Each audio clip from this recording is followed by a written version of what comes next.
लूका रचित सुसमाचार अध्याय 22। अख़मीरी रोटी का पर्व जो फसह कहलाता है निकट था, और प्रधान याजक और शास्त्री इस बात की खोज में थे कि उसको कैसे मार डालें, पर वे लोगों से डरते थे। तब शैतान यहूदा में समाया, जो इस्करियोती कहलाता और 12 चेलों में गिना जाता था। उसने जाकर प्रधान याजकों और पहरुओं के सरदारों के साथ बातचीत की कि उसको किस प्रकार उनके हाथ पकड़वाए।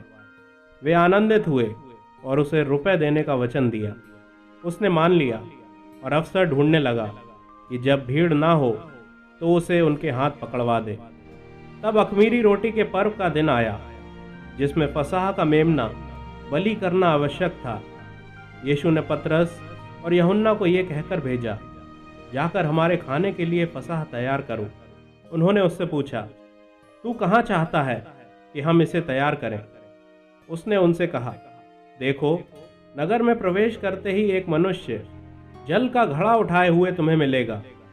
जिस घर में वह जाए तुम उसके पीछे चले जाना, और उस घर के स्वामी से कहना, गुरु तुझसे कहता है कि वह पाहुनचाला कहाँ है जिसमें मैं अपने चेलों के साथ फसह खाऊं।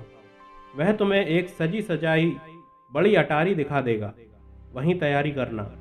उन्होंने जाकर जैसा उसने उनसे कहा था वैसा ही पाया और फसह तैयार किया।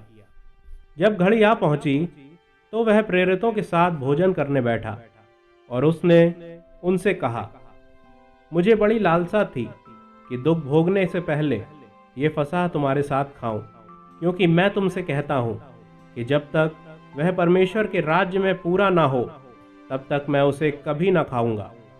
तब उसने कटोरा लेकर धन्यवाद किया और कहा, इसको लो और आपस में बांट लो, क्योंकि मैं तुमसे कहता हूं कि जब तक परमेश्वर का राज्य ना आए तब तक मैं दाख का रस अब से कभी ना पीऊंगा।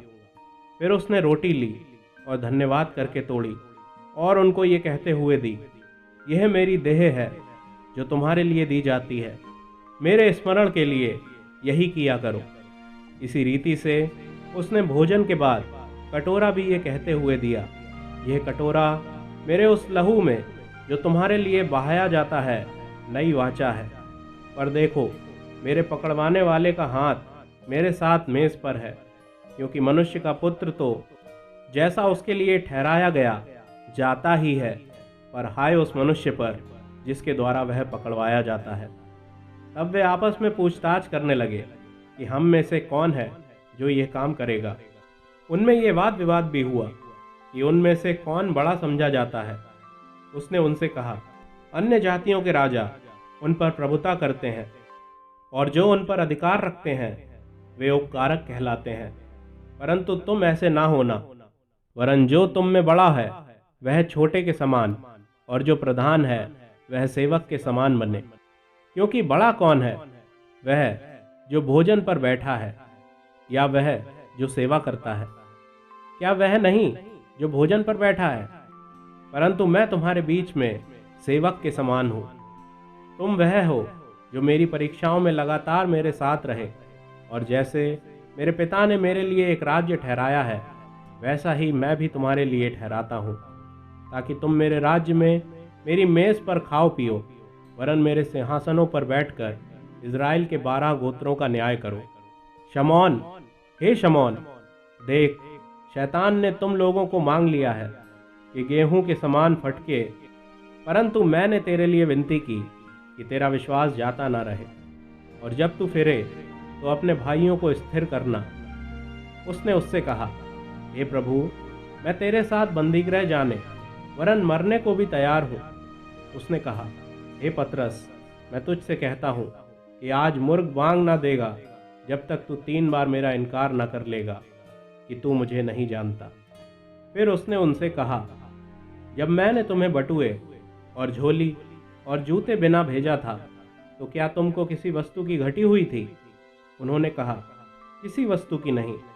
उसने उनसे कहा, परंतु अब जिसके पास बटुआ हो वह उसे ले, और वैसे ही झोली भी। और जिसके पास तलवार ना हो वह अपने कपड़े बेचकर एक मोल ले, क्योंकि मैं तुमसे कहता हूँ कि यह जो लिखा है वह अपराधियों के साथ गिना गया। उसका मुझ में पूरा होना अवश्य है, क्योंकि मेरे विषय में लिखी बातें पूरी होने पर है। उन्होंने कहा, हे प्रभु, देख, यहाँ 2 तलवारें हैं। उसने उनसे कहा, बहुत हैं। तब वह बाहर निकलकर अपनी रीति के अनुसार जैतून के पहाड़ पर गया और चेले उसके पीछे हो लिए।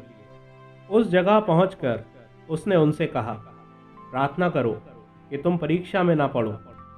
और वह आप उनसे अलग एक ढेला फेंकने की दूरी भर गया और घुटने टेक कर प्रार्थना करने लगा, हे पिता, यदि तू चाहे तो इस कटोरे को मेरे पास से हटा ले, तो भी मेरी नहीं परंतु तेरी ही इच्छा पूरी हो।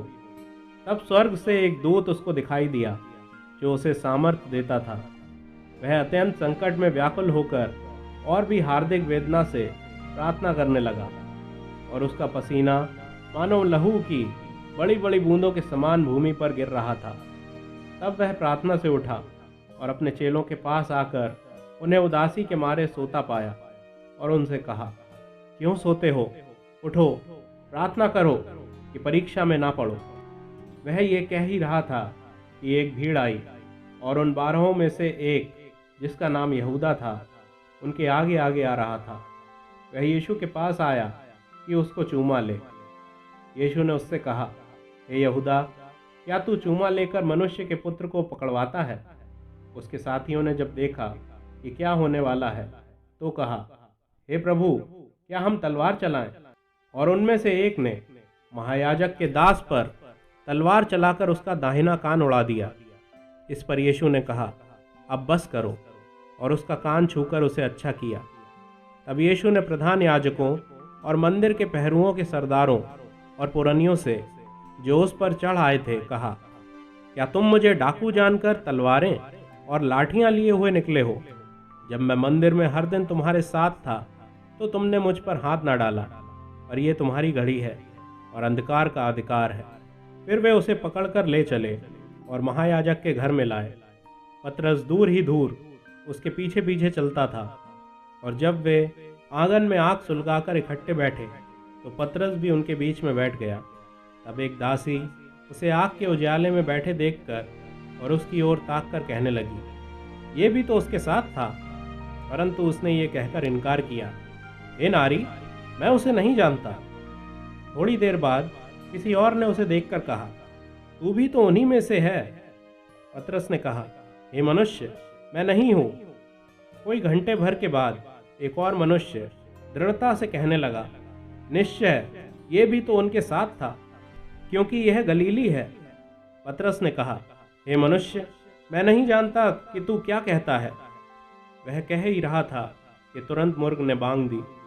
तब प्रभु ने घूमकर पतरस की ओर देखा, और पतरस को प्रभु की वह बात याद आई जो उसने कही थी, आज मुर्ग के बांग देने से पहले तू 3 बार मेरा इनकार करेगा।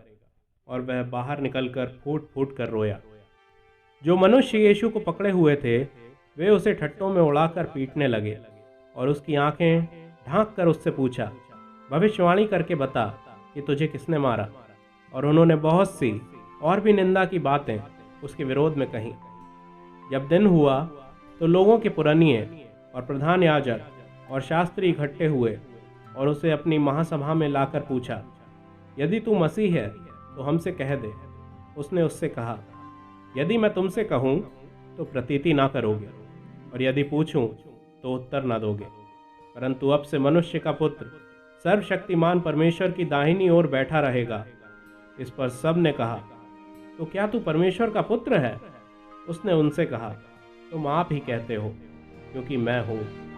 तब उन्होंने कहा, अब हमें गवाही की क्या आवश्यकता है, क्योंकि हमने आप ही उसके मुंह से सुन लिया है